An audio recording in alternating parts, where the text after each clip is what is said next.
Hi, Saline. Welcome back to a new edition of SHS Today. First, Sarah Youssef takes a snapshot of this student's life in a new edition, Artist Spotlight. Next, Andrew Schmaltz gives us insight into the special education program here at Saline. Finally, we debunk some common myths with Ray Yoders. All of this and more on this March 2nd edition of SHS Today.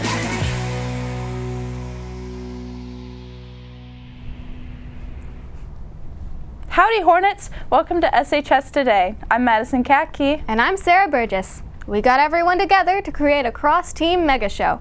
So lace up your boots and let's get started. There are artists all around Saline. Our segment Artist Spotlight looks to show off the amazing work some of these people have created. Today, Sarah Youssef captures the skill of Lizzie Clark. More towards me. Photography is an art form with a rich history, and it seems a bright future due to student photographers like Lizzie Clark. So I got into photography when I was in 5th grade, and I just started taking pictures of my plastic toy horses. But I just had my phone and I would set up little scenes and take pictures. I've evolved from taking pictures of the toys to taking pictures of my pets and nature things. I kind of got into portrait photography in 8th grade. I had one of my friends model for me, and I really enjoyed it, and ever since then I was I love just capturing people. It's really special. Lizzie's professional level photography, extending to a Photoshop certification and a Skills USA award, has allowed her to start her own business.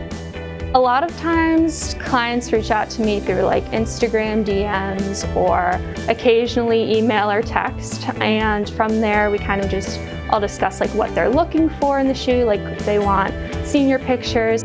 But photography is more than just a business for Lizzie. It's a form of connection to the world. Throughout middle school and towards the beginning of high school, I didn't really have a lot of friends, and I didn't really have a way to identify myself. And photography was a way for me to express myself. Whether her work is professional or creative, Lizzie Clark appears to be starting a promising career in the photography world. I'm Sarah Youssef, reporting for SHS Today. If you'd like to see more work from Lizzie, then ride on over to her Instagram at Lizzie Clark Photography. Kids, I don't know what's wrong with these kids today. Oh, Sarah, what are you singing? I'm singing the song Kids from Bye Bye Birdie. Oh yeah, you're actually in that show, right? Yeah, Maddie. On March 4th, 5th, and 6th, Saline High School Drama Club presents Bye Bye Birdie. The show follows rock star Conrad Birdie and manager Albert Peterson before the teenage sensation Birdie is drafted into the Army. In an attempt to sell one last hit, Albert and Secretary Rosie hatch a plan that takes them all the way to Sweet Apple, Ohio. Make sure to stop by the Ellen A. Ewing Performing Arts Center at 7:30 p.m. and Friday and Saturday at 2 p.m. on Sunday. I'm really excited to see what hijinks ensue during this musical comedy. Have you ever wondered where fortune cookies come from? Maybe a good or bad to eyesight is? Well, Ray Yoders takes us around the school asking students these questions with a new segment, DeBunk'd. Everyone knows the common misconception that carrots can improve your eyesight, and that made me wonder what other misconceptions are out there that I didn't know about. So I took the time to research and bring the truth to the Saline halls. What country do fortune cookies come from? America. That's cat. It's China. Probably just China? I don't really know. Wait, I think I know this. Wait, is it San Francisco? Really close, Mr. Foster, but fortune cookies don't actually come from San Francisco. According to History.com, the first fortune cookie was made in a confectionery shop in Kyoto, Japan in the 1870s. The iconic fortune cookies were called the Sujira Senbei, which translates to fortune cracker. Why do chameleons change color? So they don't get in trouble, so they don't get hurt. It's for they're disguising themselves, camouflage themselves. Survival tactic. Yeah, so they don't die. To match their surroundings? National Geographic tells us that chameleons change the color of their skin to reflect mood. The crystals within their skin rotate and move to reflect vibrant colors when the chameleon is excited, or darker colors to show that it isn't a threat. How much of our brain do we use? Probably 1/2. Me, one brain cell. Too much sometimes. We use a lot of our brain. a lot more than 10%, like 80. This misconception might stem from the fact that neurons make up about 10% of the brain's cells. Neurologist Barry Gordon and medicalnewstoday.com say that the majority of the brain is always active, not just 10%.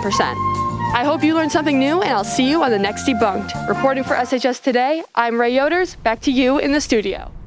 It's really cool to hear that the fortune cookie was originally called the fortune cracker. Thanks, Ray. It may be cold this morning, Hornets, but we hope you're wearing clothes for the summer sun for Warm Wednesday, the third day in Connection Club's Inclusion Week. Tomorrow, it's Do You Day, or your favorite outfit or an outfit that just makes you feel good. And in conclusion to Inclusion Week, we prepare for a splash with Friesen for a Reason Friday. Make sure to wear purple in support of the Michigan Special Olympics. Next, Andrew Schmaltz brings us more information on the Saline Special Education Department. Here at Saline High School, the teachers and staff work hard to give students the best education possible. Our special education department is no exception. Miss Markey is one of many who help students meet their potential.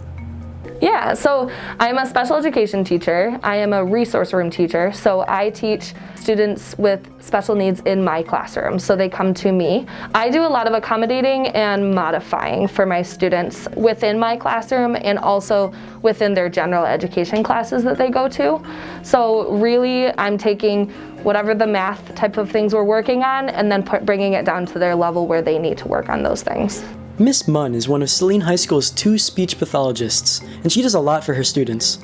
So gen ed teachers are often they have their schedule. So they'll teach English 9 at first hour, they'll teach English 10 second hour. I make my schedule with the other speech pathologists. Together we have over 100 students on our caseload. I go into the life skills classroom where I have students that we help learn how to communicate with an augmentative and alternative communication device. Miss Munn and all other special education teachers help bring life to Saline. Saline special education, in my opinion, I know I'm kind of biased, but it's one of the best. I've observed a lot of different places, especially in college. We really have a model that is able to give each kid exactly what they need. Saline's special education department helps students in ways you could never imagine. Reporting for SHS Today, I'm Andrew Schmaltz. Back to you in the studio. Connection Club is also coordinating Inclusion Week as we prepare for the annual Polar Plunge. It's taking place at Hornet Stadium. On March 8th, plunges are happening in first, second, and third hour. Help raise money, earn prizes, and take a jump in a pool of ice water in support of the Michigan Special Olympics. You could even get a cup of hot chocolate. Well, our freezer is running and we have to go catch it.